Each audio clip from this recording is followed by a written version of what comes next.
Hello and welcome everyone. Thank you for joining us for the second session in our Reimagine Growth webinar series.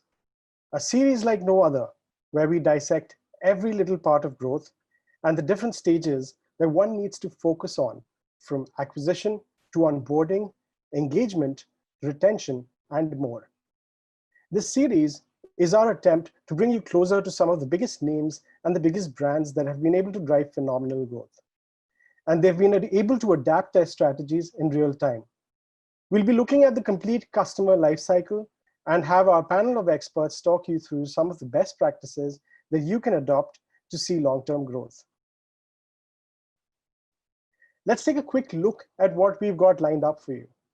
We had an extremely informative session 1, with Sri Lakshmi from AppsFlyer and Niranjan Sane from Tata Click telling us all about user acquisition, attribution, the retention acquisition flywheel, and more. But there was a problem that they discussed during that session, one that gives many marketers sleepless nights: the problem of churn burn. It's no secret that users are demanding, finicky, and painfully fickle. And there's a lot that happens between acquisition and that first conversion that one needs to take care of. In today's session, as well as the upcoming sessions, we'll be talking about the journey post-install and the what happens next. But before I get into the specifics of today's session, I'd like to inform all of you that there is an opportunity for you to win a complimentary consultation with our mobile growth experts. These experts, who serve our 8,000 plus mobile apps around the globe, will study your platform and customer journey to shore up your strategies and ignite your growth. Sounds interesting? Well, here's what you need to do. We're going to be asking you a few questions on a Zoom poll, and all you need to do is respond to those questions while we wait till the 2nd of July to announce the winners of a lucky draw. This is obviously post the completion of the webinar series. All right, so now let's drive or take a deep dive into what today's session is all about. So before I start, let me describe a scenario for you. Now, hypothetically, you've spent thousands of dollars in acquiring a certain number of users. They've installed the app, but then what happens next? You're probably grappling with questions like, what are these users doing post-install? Are they even converting? What are some of the things that they like, dislike, or hate enough to drop off, or worse, churn? In today's session, we're going to help you with a few techniques that will allow you to understand your users a little better and also understand the role of data in segmentation, personalization, as well as some tips and tricks to drive user retention. And then apart from analytics, you'll also learn about RFM, or the Recency, Frequency, and Monetary Analysis Framework, that can help you convert new users, users at risk, hibernating users, and even your loyal customers into influencers. We'll also be talking about the use of cohort analysis and intent-based segmentation to fuel long-term retention and growth. Speaking today are going to be Shobit Singhal, Associate Director of Product at Disney Plus Hotstar, part of one of the largest streaming services in the world with over 300 million users. He's responsible for growth there and leads the mandate for personalization, data platforms, user intelligence, and more. Also joining us is our very own Sabyasachi Sahu, who is part of CleverTap's customer success team. He's a senior consultant with over 5 years of experience and has helped clients of all sizes across India and Europe drive exponential growth. And with that, I'd like to open the stage for Shobit, who will be telling us about how they've been driving growth with analytics, segmentation, and personalization at Disney Plus. Over to you, Shobit.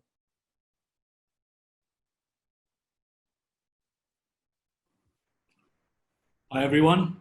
Good afternoon, good morning, whatever time zone you're watching this on. Super excited to be here. Thanks to Raghav, Sabyasachi for having me here. Thanks to CleverTap for having me here. Very excited to share the things that we've learned, the things that we've tried to understand, and even get feedback from the entire crew about it. My excitement should be evident because I'm wearing a shirt after maybe 3 months, and it's only for this event. So without much ado, I think I'm going to dive into what we have today. Very quick introduction to myself. I think Raghav basically gave you the information you need.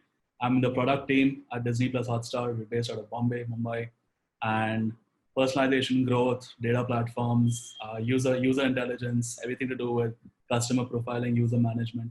These are all focus areas for us. Building MarTech, so working very closely with partners like CleverTap is a key part of the mandate. And it's been a very cool journey, having different kinds of learnings, operating in different business environments. I've spent almost a good 2.5, 3 years at Hotstar now.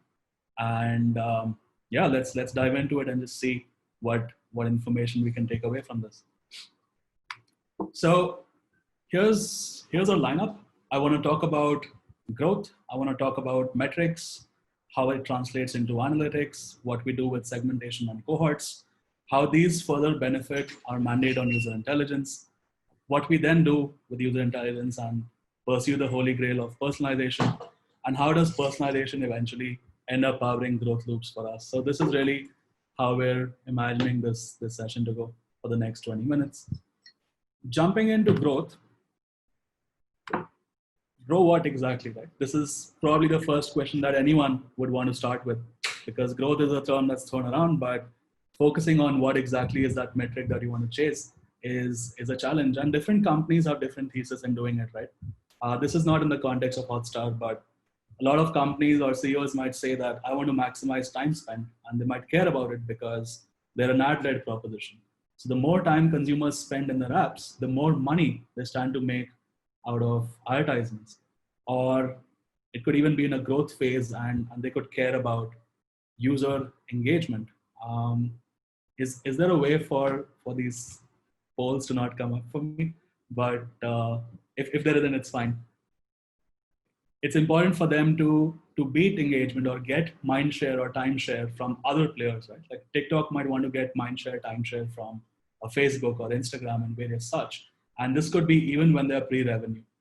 For other companies, I may want to maximize revenue.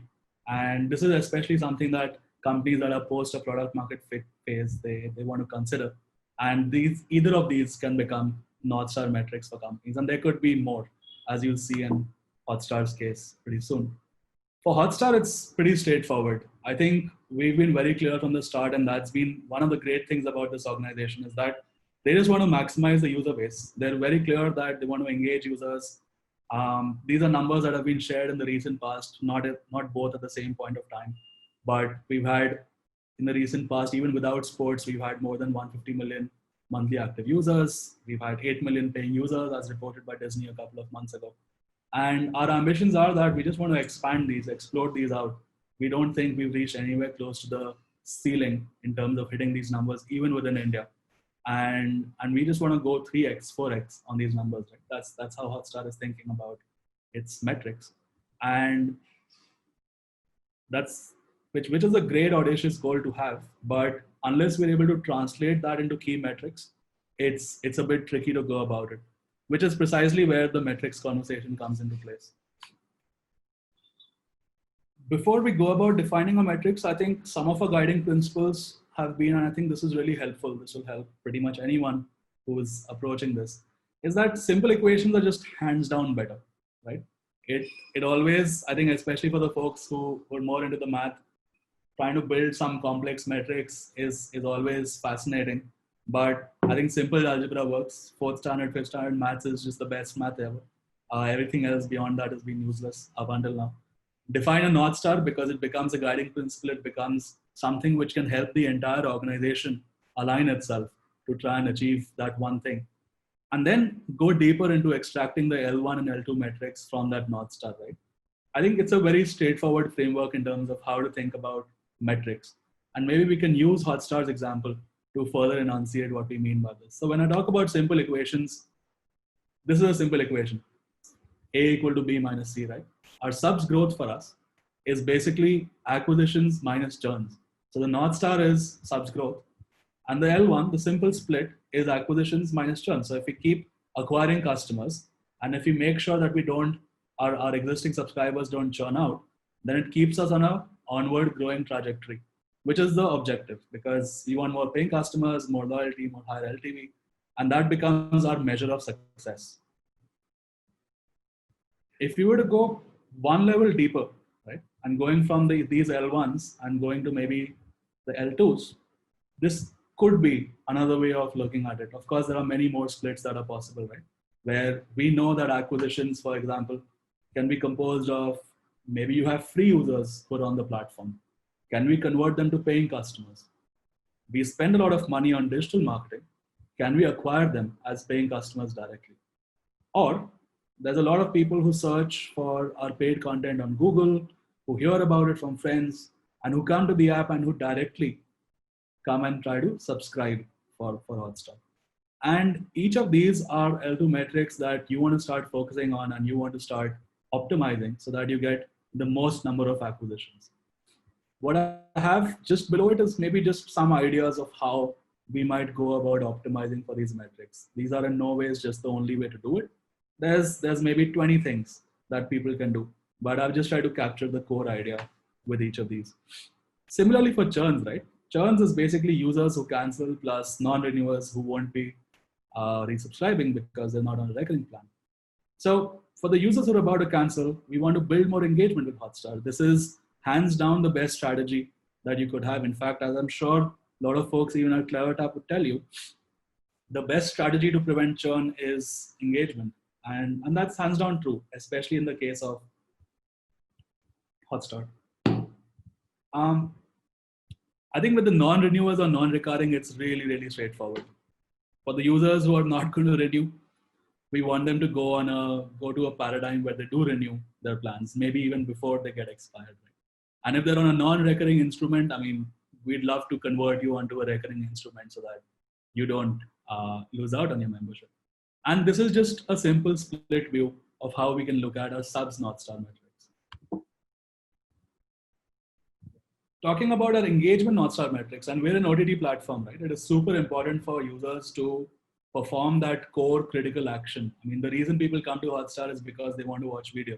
So how much time they're spending watching video is probably the best measure of success in terms of are we doing well as a platform or not. And watch time for us is, again, it's a simple equation with number of users multiplied by the frequency, multiplied by the time spent by for each visit. And this, I think, has been an equation that's existed in this company it predates me, of course, since inception. This is a core metric for any OTT to optimize for, but it's really extensible. You could really think about it as watch time could be any critical action. Right? Number of users is the people visiting, frequency is again retention. And this could be a successful action like added to cart or purchased subscription or purchased some good from an e-commerce website. Right? So it could be a lens to apply and figure if this kind of an equation works for us. But the value of trying to split it in this equation is that it gives you some clear ownership in terms of who needs to drive what. You want to maximize number of users, invest more in acquisitions. You want to invest in frequency of visit, that means you need to focus on your retention efforts. Time spent per visit, which means that you need to do something that engages users more, whether it's getting better content or keeping them engaged for more time or building more engagement levers within your product. And this is pretty much how we could break down each of those L1 metrics as well. Right? Number of users is now, that's pretty straightforward. I imagine CleverTap had session 1 that talked about acquisition already. Frequency is how many days in a week did a user come to the application? How many weeks in a month did the user come to an application? You multiply both of these and you get the frequency of a user in a month, which in our case, as an app that aspires to be a daily habit, we feel that this is a very relevant metric. There might be other apps or products out there that have more of a seasonal usage where people come in and they watch it, they use it maybe once or for a few months in a year. And in that case, they might have a different lens on frequency. But I guess different products can build this for their own context. So that's one lens to apply. And time spent per visit is, again, it's a classic problem statement where we want to look at users who are coming to the application, taking that relevant successful action, which is not bouncing off the platform without performing that one action that we expected them to perform. And then the time that they spent on that successful action. I think these two are, again, very core metrics, very consumer internet heavy. Most companies in consumer internet have some metric or the other along exactly these lines that they're tracking. And that's something that makes sense in Hotstar's context as well. Given that overview of metrics, I just want to spend a little bit of time on analytics and how to set up analytics, because at least in my mind, this has been one area which often gets ignored. But it's valuable to just figure out what stage you're at as a business, and then assess how much investment you want to make into analytics. And I think the most valuable thing that I've figured in the time that I've spent trying to do this is that you must talk to people, you must talk to your peers, leadership, even as many experts as you can find, in order to get a good stable set of instrumentations and analytic systems in place. At an early stage, maybe you just want to move really fast. You maybe have just one or two apps. Get the core metrics going. Read any blog on CleverTap or any of the other analytics platforms for that matter. And they'll give you a very simple thesis of asking yourselves simple questions. What is the thing that matters to me most? What is that one thing that I want all users to do? What is that one thing that I want users to not do? Or is a signal that users are going to churn from our platform? There, I've made a paid plug for CleverTap. Received an amount on my phone as well. But CleverTap folks are awesome. They will help us define all of these metrics as well, or at least work with us. That's the concentration maybe that Raghav was offering at the beginning of this talk. But focus the instrumentation on key insights, I guess, is the main takeaway. At a growth stage, and this is really where I find Hotstar at this point of time, we already support 95% of the platforms that we want to be on. Most of the events and the insights that we get, they come from client events that have been defined on 12 different clients at this point of time. So Android TV, iOS, web, Android, Fire Stick, right? All of these are platforms that have their own code base, that have their own instrumentation. So making sure that there is a source of truth in terms of what are these different data points is extremely important, because it's not just a product manager or an engineer who needs to know what these metrics are. It applies to all functions within the company, including marketing, including the people who are working on growth, including all the folks who want to work on, say, partnerships and want to understand a little bit more about what users are doing, or your sales organizations who want to figure out what are the opportunities of how they can drive sales for the company. So centralizing this and making this a gold standard from the very beginning is probably a best practice that will pay for itself maybe months or years down the line. One thing which we found valuable was we started creating a protocol of, we pretty much said that we know that events will break. There are often bugs in the product. There will be some bugs in the code at some point of time. But the problem with events breaking, and I don't know how many people on this webinar would relate to this, is that once something's broken, it exists as a broken blip for times to come, right? Because it's just complex going and backfilling and changing the data historically. So every monthly review is going to be the same conversation. Hey, what's that spike in June about? And it ends with the same answer that, oh, it was a bug. It was an error, which we're not able to correct. And if you can start assigning a risk value to events and properties and say that, you know, these events are super critical, they provide the most important insight in the company, then we can start creating quality gates. We can start creating automation that prevents the breakage of those events, and even some for those properties, right? Like, for example, in Hotstar's case, there's this watch video event, and I will lose my job if it breaks. I've been told this multiple times. But it tells us how many users came to the platform to watch a video. And it's important for the device, whether it's an Android, whether it's a iOS phone, to be a part of that event. And if that isn't, then we're misattributing watch time, then we're not able to understand mobile engagement versus TV engagement. So it's a critical event for us. Or another example is the geography is really important, because Hotstar is operating its business not just in India, but also in the US, in UK, in Canada, and few more countries in the near future to come. And it's really important to know where the engagement is coming from, which set of users are engaging with Hotstar and how much time they're spending. Otherwise, it's very difficult for businesses to optimize for success. So a critical property in that case becomes country or the country code. So it becomes valuable to then set up alerts on event volumes, event values. You expected, in Hotstar's case, 20 billion watch video events in a day. But on one fine day, you suddenly got 10. That should raise an alert or an alarm somewhere, right? It means that there's something wrong with the data. And the focus needs to be on making sure that data is accurate, data is never lost. Lags are tolerable, not desirable, but data losses are not tolerable. And then moving on, I think on in terms of late stage companies, because a lot of companies do keep deferring some of the debt that they've taken on data engineering. I just want to start out with saying that everything that you're doing for data quality in late stage is at least a year late. And the only reason all these items are in this last column over here is because I ran out of space below growth stage. So ideally, please front load and just do what we can as quickly as possible. You want to remove your dependency, especially for critical metrics on client-side interventions. So there are some companies we know of who've created SDK kits, which are NDK kits, which are in isolation, developed on clients, cannot be touched by anyone else. And they have like an automation and a control and a versioning process, which is great.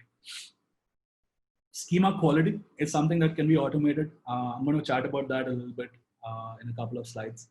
And ideally investing in some anomaly detection based on how many PMs have lost their jobs in the past. It gives you a good sense of whether, just talk to people again. There are metrics which the business or your company will not be able to compromise on.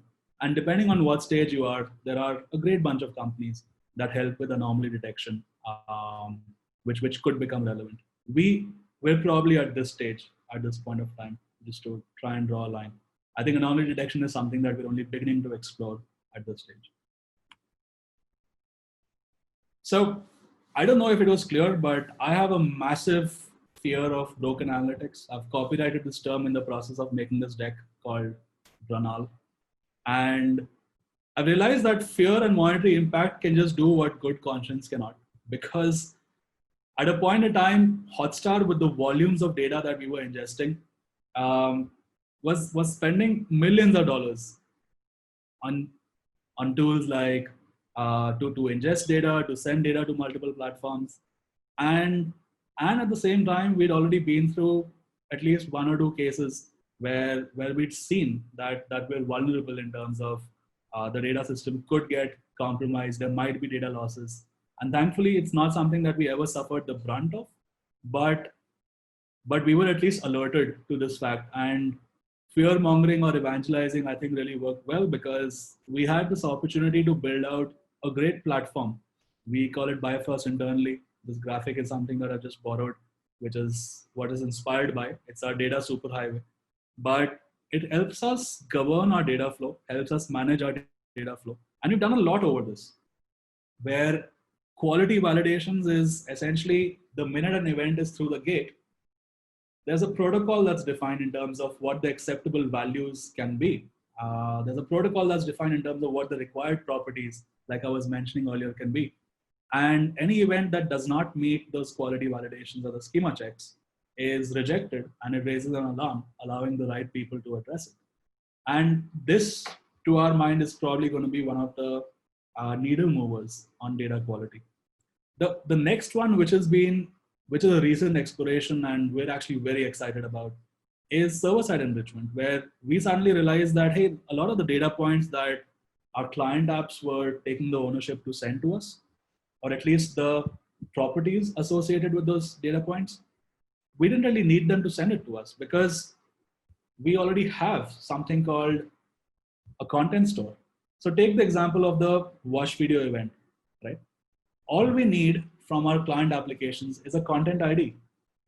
And then we already have a content management platform from where we can get all the additional metadata needed about the content ID, plug it into the watch video event, and we'll see later how we can create more segmentation in terms of genre, in terms of language, in terms of titles, length of the content. All of this is something that can be enabled without having to rely on a client-side event or capability.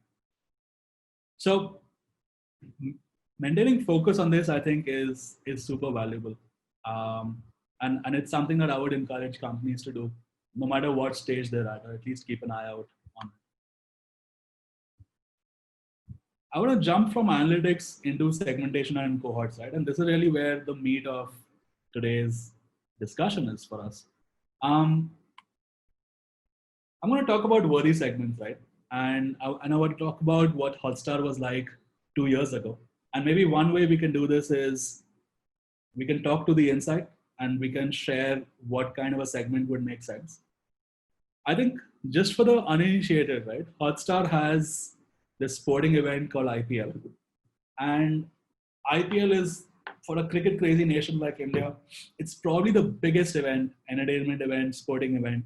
And it attracts users in droves, to the extent that we've hit our highest MAUs. We've hit, I think 280 to 300 was the number that was shared out last year. We've hit MAUs at that order during the months of IPL. And what you've seen over here is probably a baseline which starts off small, right? As soon as the months of IPL come our way, we're suddenly at this peak, right? We're hitting our maximum numbers. And then as soon as cricket is over, as soon as the sporting event is over, suddenly the MAU numbers fall again, right?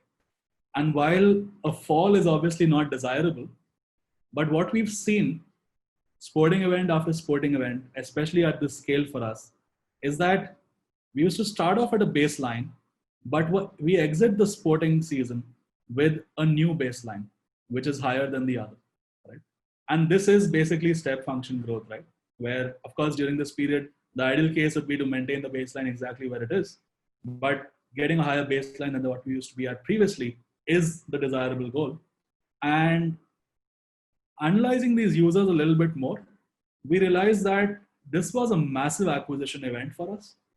And our retention efforts then get us a high baseline, which means that users who would, once cricket is over, users who would stay back for content that was other than cricket were probably the users who were going to help us move our baselines up.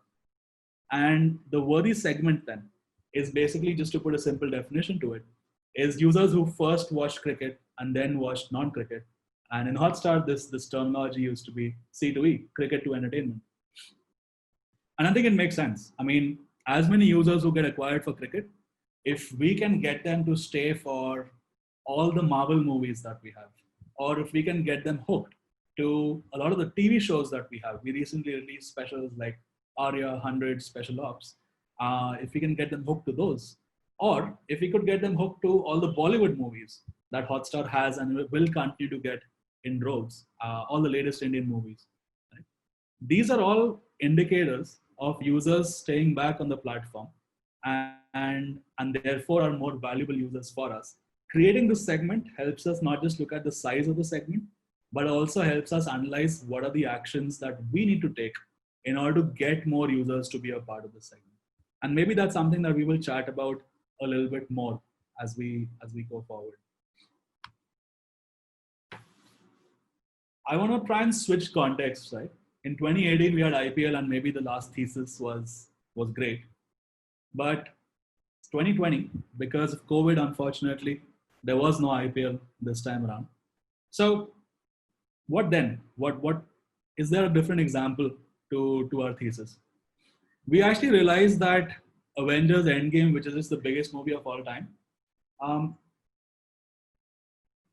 in India, just going by ticket sales, number of tickets sold,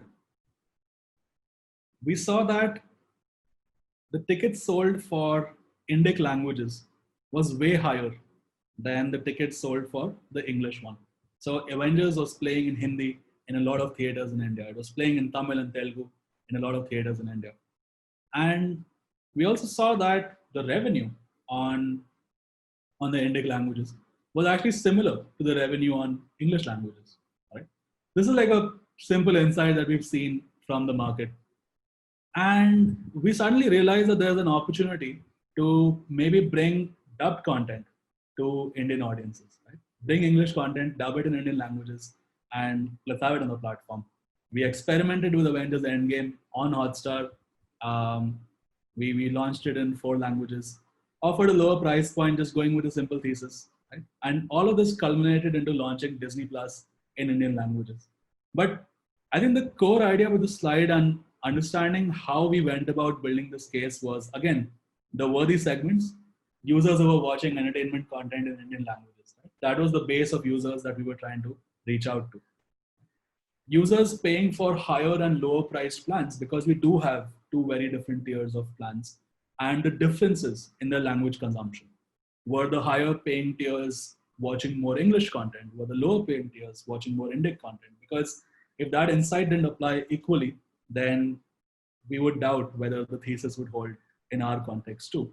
And we felt that it did. So that was one of the key insights that we took away from these segments.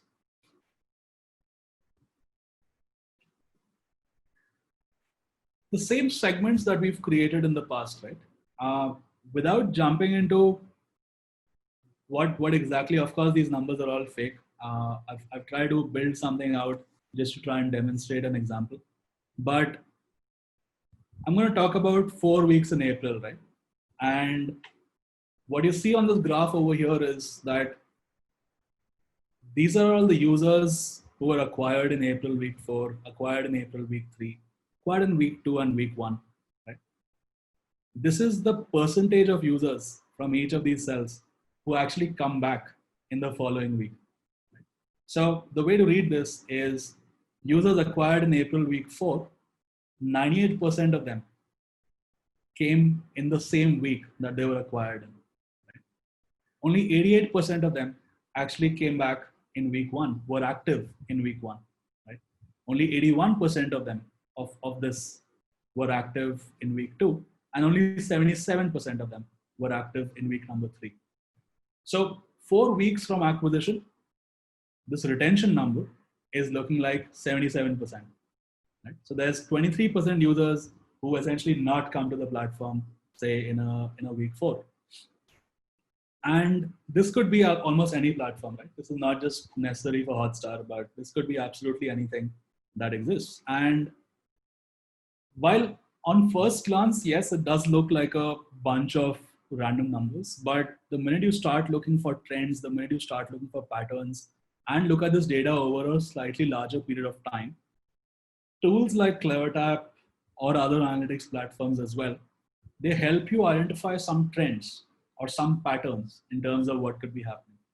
And on the next slide, one of the emergent patterns is that this diagonal is exhibiting slightly different behavior compared to everyone else. So if you were to think about it, week 1 retention is for the users acquired in April week 3, it's May week 1, right? These are acquired in April week 2. This is April week number 4. And we see that consistently there's this diagonal which seems to be doing the best across all of these, across the entire row. So the question then is, well, what happened between April week 3 and May week 1, right? What happened between April week 2, April week 3, April week 4, and May week 1 again? And then what happened between April week 1, week 2, week 3, week 4, May week 1, right? Across all of these cohorts, May week 1 clearly was an event that gave us better retention metrics than what we would otherwise expect to see, no matter what the age of the cohort might be. So this is the age of the cohort. This is the time period when the cohort was acquired. And these are the retention metrics. But we can clearly see that there's a diagonal and that there are better metrics happening over here. This is what we were supposed to leave this question at. The question is, what happened in May week 1 that gave us phenomenally better retention? And this is a question that we should then go back and ask our product teams, our peers, our business teams as to what the insight could be. Maybe towards the end, if I'm feeling like it, I'll share in Hotstar's case what it has been in the past. But another insight from the same graph is that the cohort of users acquired in April week 1 just overall seem to be better off across all ages, across all weeks, all time periods, compared to every other cohort acquired. Right? So while week 0 largely seems to be the same for everybody, but week 1 seems to be higher than the week 1 for week 4 cohorts, week 2 cohorts, seems to be higher than other cohorts, except for the diagonal, which obviously was anomalous, but it seems to be higher than both of these others. And even out here, it's clearly higher than pretty much everything that we have on board. This is clearly a combined effect of this diagonal and this overperforming April week 1 cohorts. Right? These are insights that we get when we start looking at retention cohorts, when we start looking at what are the activities that happened during this time period. For anyone who's keeping tabs, I think I have disclosed a little bit of information here, but this was essentially our Disney Plus launch week. So this was all the users who we acquired on the back of Disney Plus. And of course, while all of these numbers are fake, but we have seen that users acquired for Disney Plus suddenly during the midst of Corona crisis had access to so much Disney Plus content. So they spent a lot of time consuming that content in its entirety. And there's no way for any one of us to finish the Disney Plus catalog in just 1 month. So we're actually seeing crazy good retention numbers from all of those folks. And out here, we actually had like a very cool movie that was released that had a short run in the theaters, is very well anticipated. And whenever you have these big releases, there's a huge surge of users coming back.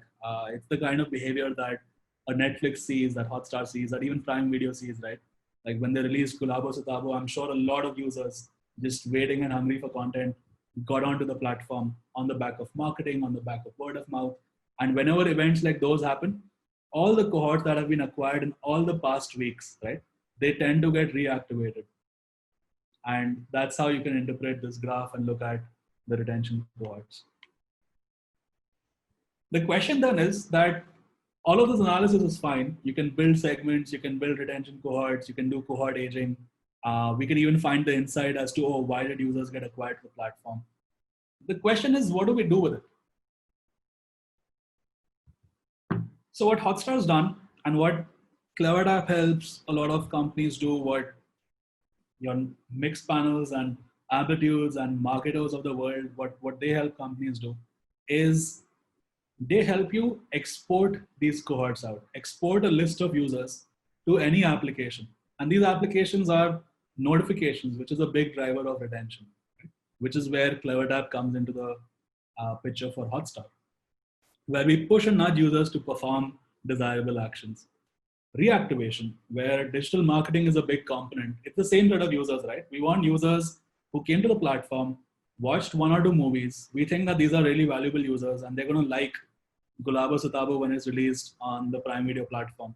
So we'd like to take all of our movie watchers from the last 3 months, create a list or a segment of them, and then export that segment to Facebook in order to retarget them, right? We'd actually like to use these segments for analytics as well, where we want to try and look at all the users who watched Hindi movies versus all the users who watched English movies, all the users who watched other language movies or who watched dubbed movies. Right?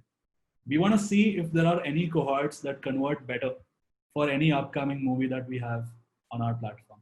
And building segments and building the capability to export these segments to different applications is super critical in the path of building insights. And talking of insights, I think that's really what we want to head into next. How do these insights, how do analytics, how do these segments translate into user intelligence for us?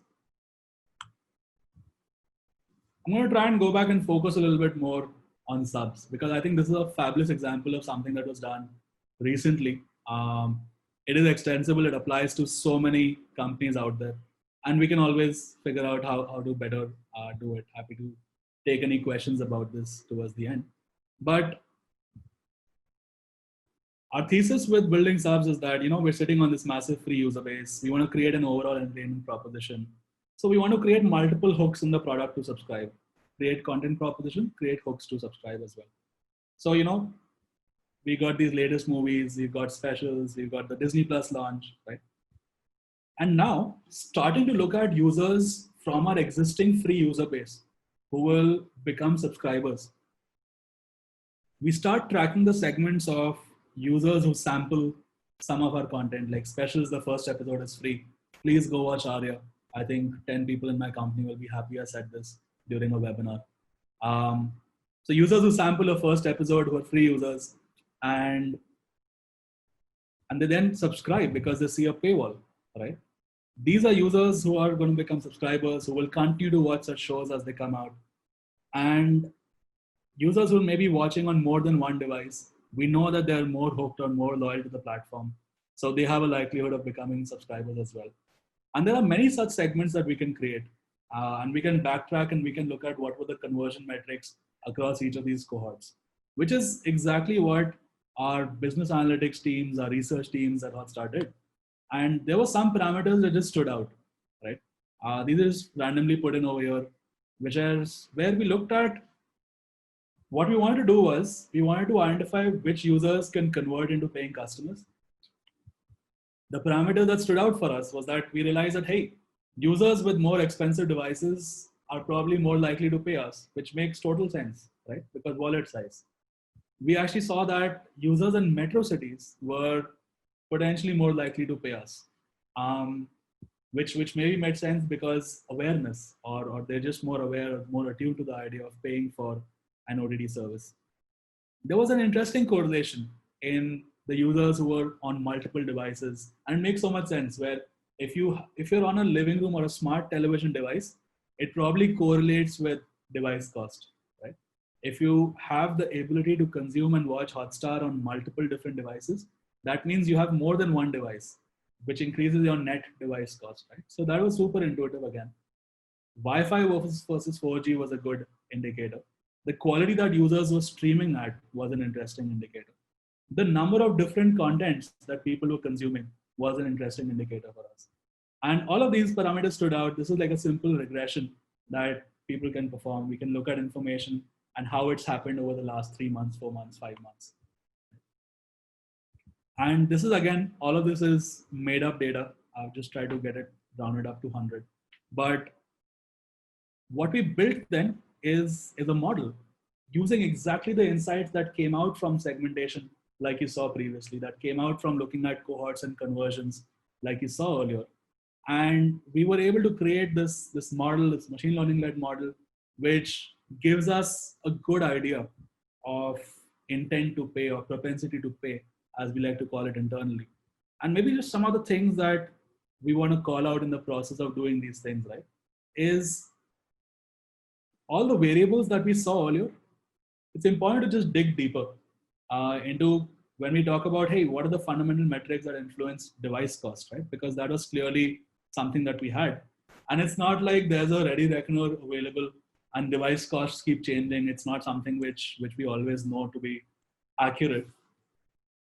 But a good input metric into device cost is what's the size of the screen? What's the resolution of the screen? What's the DPI on the screen? Because that talks about screen quality. Or what's the processing power of the phone? What OS is it on? Because if it's on a latest Android OS, then it's probably a more recent device, right? All of these are indicators that can talk to device cost, and building models of more fundamental input metrics is usually better. So it helps to maybe dig deeper. I want you to remember the term Ranal, not just because I came up with it today, but also because, again, if analytics were broken, then any model that we create on broken analytics would be broken, right? It's a classic garbage in, garbage out situation. So it's important to pick the metrics that have high coverage, which means that we're getting 100 different events. There's a metric that's only available in 20 events. By any measure, it's bad for model building. You want to look at metrics that are available across 80 to 90% of the events. And of course, you must have high confidence on the level of accuracy as well, because if it does have 80% coverage and if it's not accurate, then it's 80% noise. Right? And that's an important insight to keep in mind. Testing early and frequently is, again, very, very critical. If we can do an offline analysis, that's the first thing to do. Try testing it in an online environment as you can. If you have a mature A/B system, do something on 1% users, see if it's working or not, build confidence on whether it's achieving the right outcomes for you. And a lot of customer intelligence platforms, I've named a bunch of them over here, they try to help and get started really quickly. Maybe Sabi will probably spend a little bit of time talking about this in the next part of the session. But you can essentially define success events. You can start looking at what were the events that were correlated with these success events. Comes down to solid, robust instrumentation. And that's something which will help build out models like these, right? So in Hotstar's case, it was propensity to pay. For another company, it could be something else. It could be you want users to consume 8 different contents per day on the platform, right? And you want to explore what are the differences between the users who consume 8 contents versus the ones who only consume 2. And you might realize that consuming a multitude of genres or categories is a strong indicator of frequency, diversity, breadth of consumption versus a user who has a singular interest on the platform. So these are all indicators that could help build out this thesis and create more user intelligence, right? So I think diversity and breadth metrics on these lines will always help. And for Hotstar, it was very clear what we got out of our model or what we continue to get out of our model. All the users that we rank on a scale of 0 to 1, right? We're able to rank users from where we get 75% of our acquisitions, which means that we're able to focus all our efforts on these cohorts, right? Whether it's off-platform spends or whether it's the way we target them via notifications or anything that we need to do. And we're able to extract all the ROI that we need without having to burn too much money.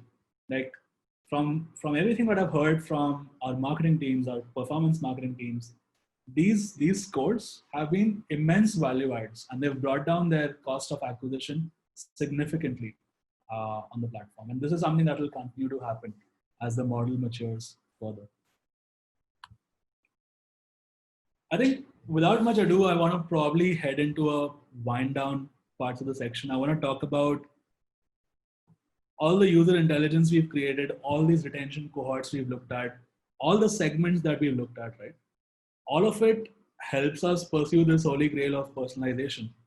And it's a small term that packs in a punch that has so much going into it.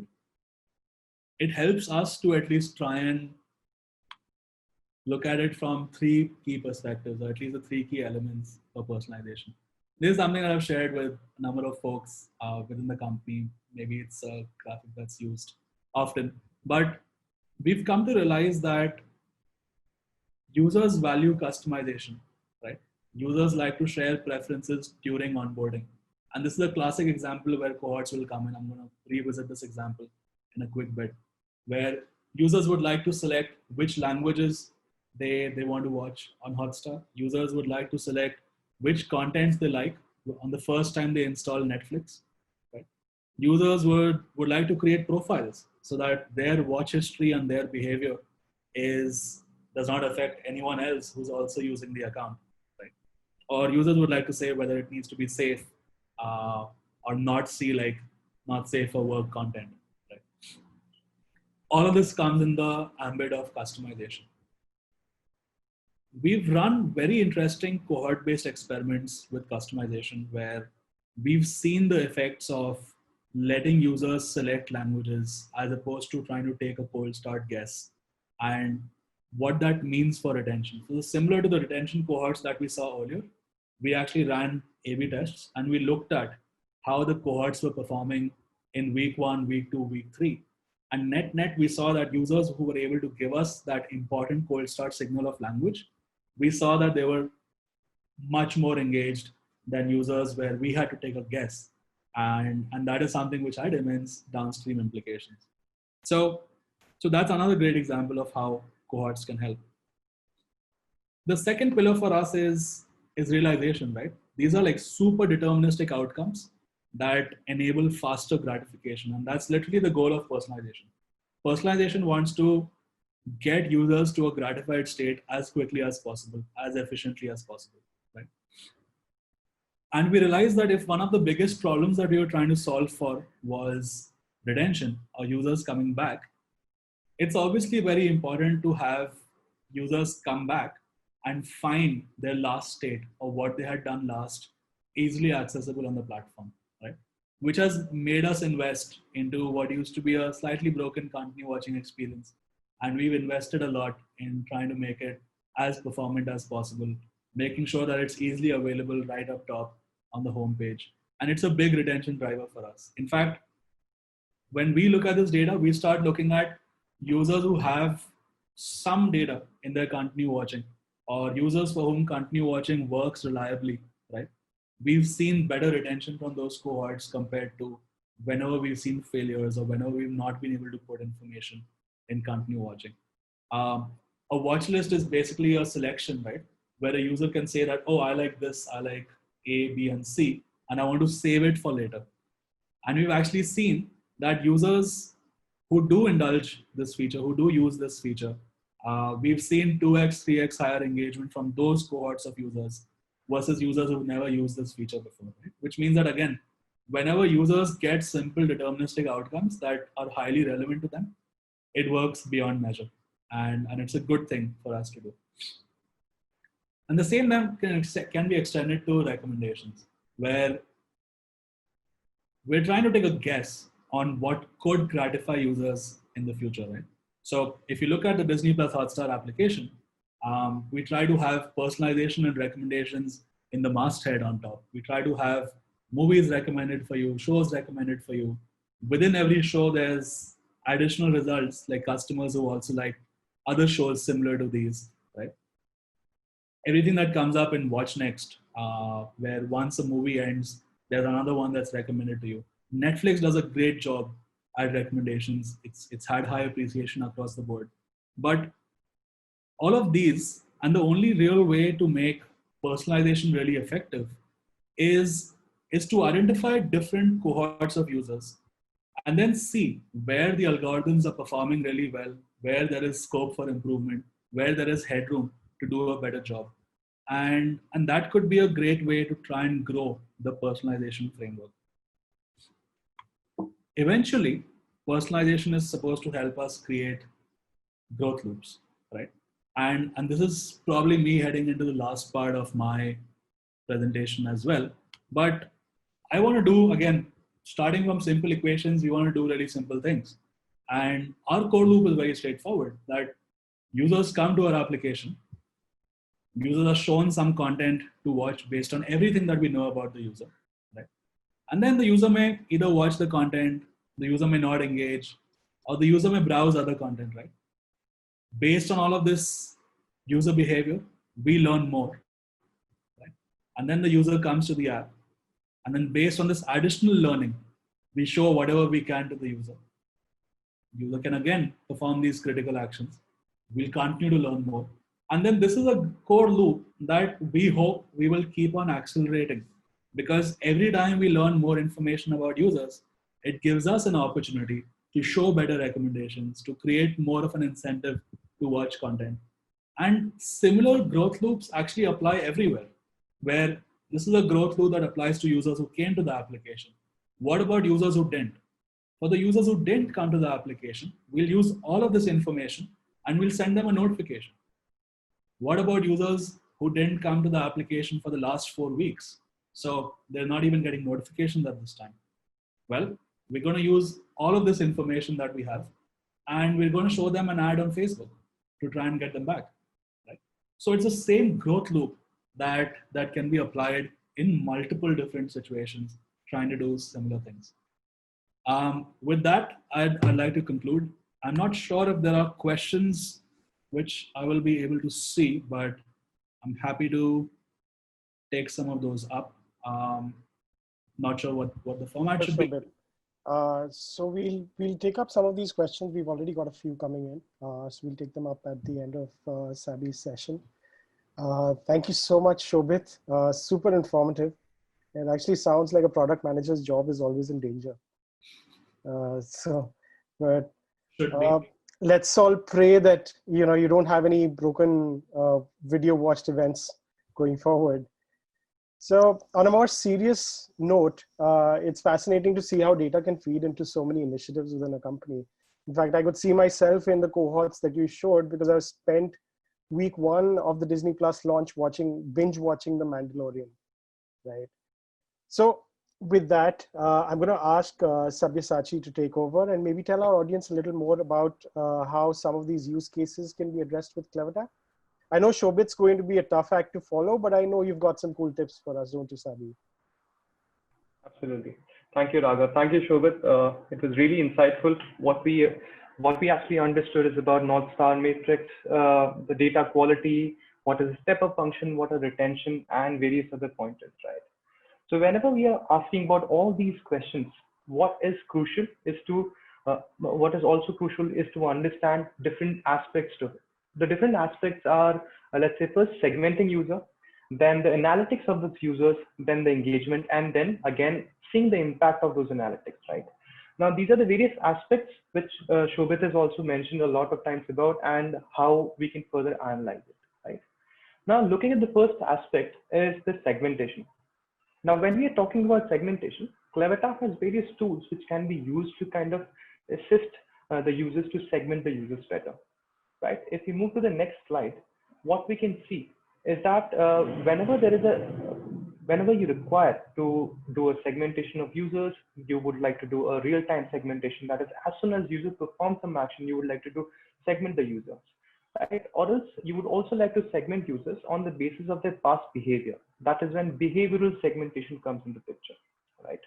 And secondly, just like the example which we saw earlier, was that if you want to segment users who have primarily watched, let's say, a thriller movie, if you want to segment those kind of users, then you're primarily segmenting users on the basis of their interest. That is where interest-based segmentation come into picture, right? If we play the video, we can see that right, there are various type of segmentations available here, wherein you can not only segment the users who have actually, as soon as a user starts watching certain segment, you can segment on the basis of their action, their inaction, and the time on which they had performed all these events, right? Now, apart from that, when we are talking about all these segments, what we have right now done is segmented users on the basis of their action, their behavior, and their interest.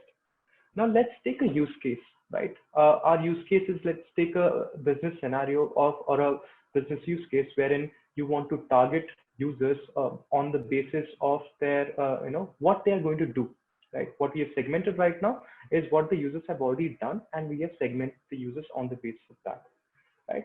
Moving to the next slide, right? We can see if you want to segment users, what the users would be doing in the future.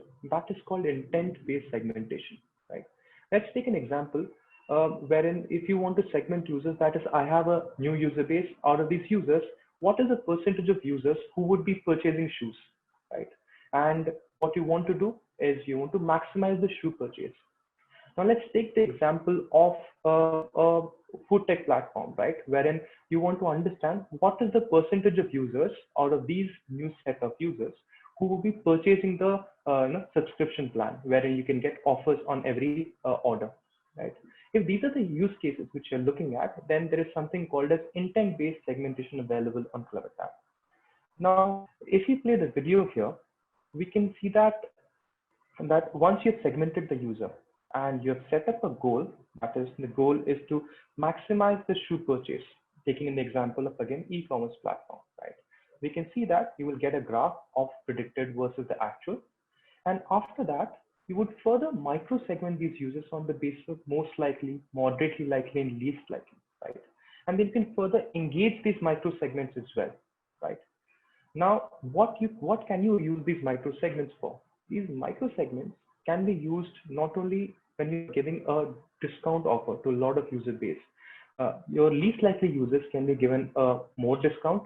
Your moderately likely users can be given a lower discount, and most likely users can also be used to refer or start a referral program, right? So this kind of micro segmentation not only assists you to have a targeted approach for your audience engagement, but also do a better analysis, right? Now, when we're talking about segmentation, Shobit also told that there is always requirement to understand who are your loyal users, who are your champion users, and who are the users who are at risk. Whenever you want to identify those users, what would be crucial is that if there is automated segmentation tool available, right? Now, moving to the next slide, something similar is what we have right now. We have something called as RFM, which is nothing but recency, frequency, and monitoring, right? It uses events, or rather actions performed by the users to classify, to calculate the recency, frequency, and monitoring matrices, and then bucket the users, right?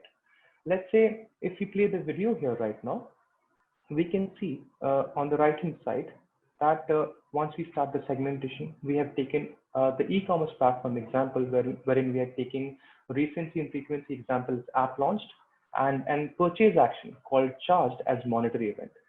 Now, once we calculate, we can see that there are various auto-segmented buckets which are available. We can see it's the x-axis is recency and the y-axis is frequency. These auto-bucketed segments can be further used to segment users and engage with the users, right? Let's say you have acquired a lot of users. You want to understand which are your premium users who are, who are at churn list, or which are the users whom you cannot lose. Or if you're trying to run a referral program, which are the users you would like to start a referral program with, right? Or have a beta release, right? These are the various questions which you always have, right? That is when the auto segmentation tool like RFN comes into the picture, right? Now, what we've understood is we have understood how to segment users, that is how to group users on real-time segmentation of the users, that is on the basis of the action, how to segment users on the basis of their past behavior, on the basis of the interests, and on the basis of what they will be doing in the future. That is their intent-based segmentation.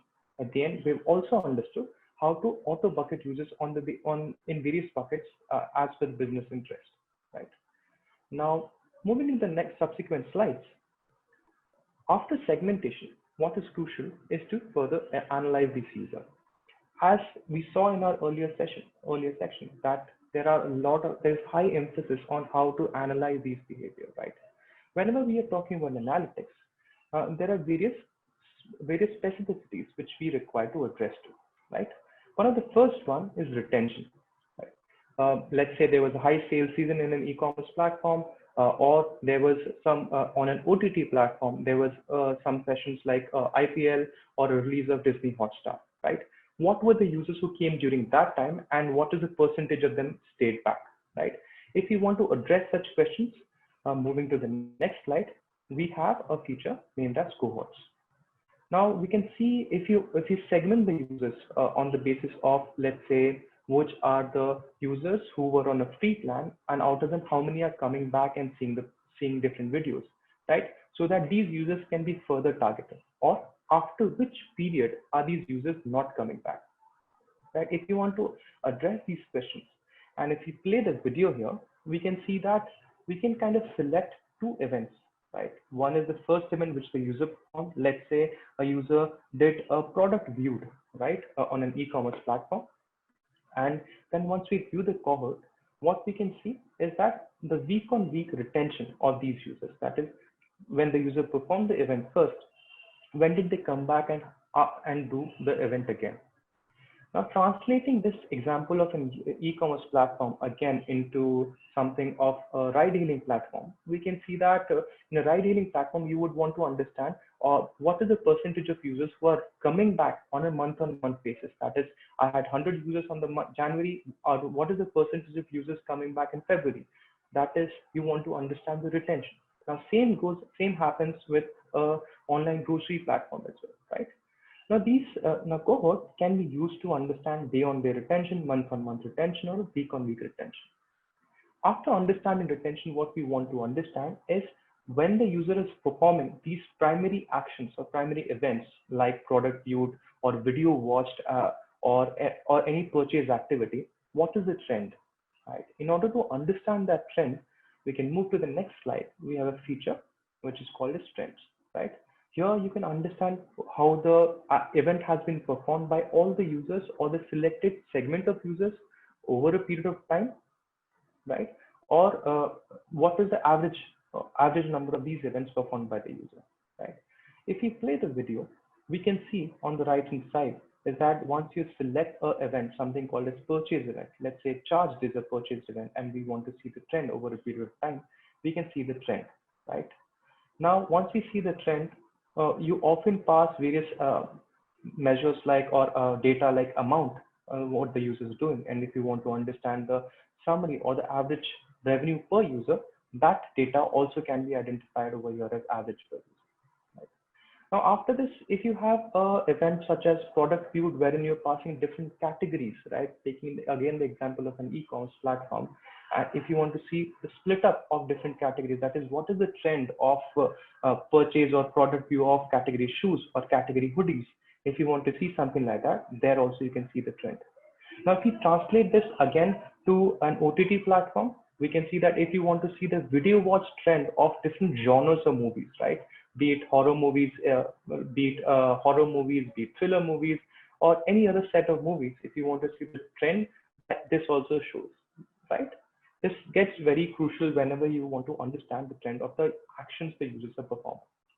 Once we've understood the action, what we would like to do is that there is always a user, or there is always a flow which the user follows, right? That is, once the user first launches the app, then views the product, then adds it to the cart, and then performs the charged event. Now, for that, we have something called as funnels. Moving to the next slide here. Yes. If you want to understand what is the drop-off between these primary steps, that is, once the user comes to the platform, performs the preliminary events, and then performs our primary conversion event, which are the steps where the user is dropping off the most, right? If you want to understand that. And what is the time the users are taking to move from step 1 to step 2 and to subsequent steps, that is when funnel comes into the picture, right? If we play the video here, what we are trying to do is first selecting different events for an e-commerce platform and saying the app launch, product viewed, add to cart, and charged.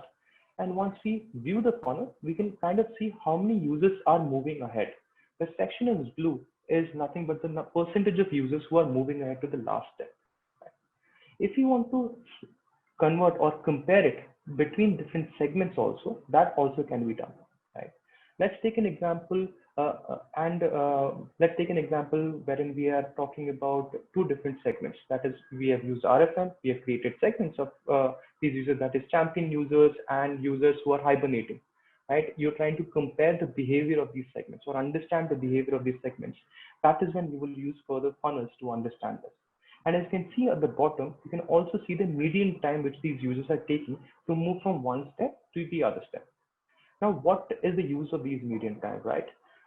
What would be crucial is if you see that hibernating users are taking on an average around 10 minutes to move from step 3 to step 4, and the champion users are taking 10 minutes to move from step 2 to step 3, right? You can use these numbers to further engage with the user base, right? Now we have understood what are the different drop-offs and how the users are moving ahead from different steps. But if the users are dropping off, what else are they doing? I'm sure every product marketer or every marketer has a hypothesis, right? The hypothesis is that after app launch, the user usually does, product viewed. After product viewed, the user adds it to the cart and then does charged. If the user is dropping off somewhere, what else is the user doing, right? In order to understand how the users are navigating to the platform, we will move to the next slide, wherein we will look at something called as flows, right? Now, let's, as you can see on the right-hand side, we are seeing a sunburst model, right? Sunburst model is nothing but wherein you can read it from inside out. The inner circle is about app launch, and subsequent concentric circles are for other events, right? What we're trying to see is that after app launch, what are the users doing? They're searching, they're again doing category view, again doing category view, and then they are doing add to cart. Now, if we are seeing this, this is the way the users are navigating in the platform. We might want to understand which are the steps which requires further customization, as Shobit also showed, which are the steps which also require recommendations so that it becomes easier for the users to move ahead. Just like how we have in Hotstar as well, that is, there are movie recommendations on the home screen where the user can click. Rather than spending too much time on searching the content, there are certain recommendations which are there. If you can improve the user behavior there, such an analysis can be done over flows. Right? Now, once we've understood the retention through cohorts, the trends through trends, and the drop-off through funnels, and the user, how the user is navigating through the platform through flows. There is also always requirement that you want to take a holistic approach to the user's behavior, right? For that, we have pivots. I'm sure a lot of people have already used pivots in their in Excel, but here in pivots, we provide you along a heat map which kind of moves from low to high, that is green to red, and wherein you can see how the users are performing a specific action, segregated over the week and for every hourly basis, right? So if you want to understand the video consumption trend for which hour is on an hourly basis, that is when you can use pivots. If you want to understand the product view trend for an e-commerce platform, you can use pivots to understand when these are being searched. If you want to further understand, let's take another business verticals example, like a ride-hailing platform, wherein you want to understand when are the users booking the ride the most number of times. That is when you can see the trend over here as well. That is which hour of the day or which day is it most active, right? Now we understood pivots as well. We have understood how the users are retaining. We have understood how the users are trends, what are the trends. We have understood how the drop off is happening, how the users are navigating through flows, and we are moving to the pivots. Now, once you've done the engagement, if you want to understand, that is how once you've sent the engagement, what is the impact on the North Star matrix, right? Which Shobit mentioned as well, that is, or your KPIs, you can use real impact. Now, real impact can be used to understand the retention of the users. That is, let's say app launch to app launch. You have a control group users, you have target group users. The control group users are the users whom the engagement was not sent. Target group users are the users whom the engagement was sent, right? And if you want to understand after segmenting the users, analyzing the users, and then engaging with the users, has there been a boost in the retention? That is when a tool like Real Impact comes into the picture, where you can use this and better understand the revenue per user, the stickiness per the user, and recency of the user, right? So this tool kind of helps you understand various other KPIs which you are trying to achieve, right? So we have understood segmentation, analytics, and then after analytics, once you've done the engagement, what is the impact, right? I think this is more or less which I wanted to cover. Over to you, Raghav. Thank you so much, Sabyasachi. Super useful.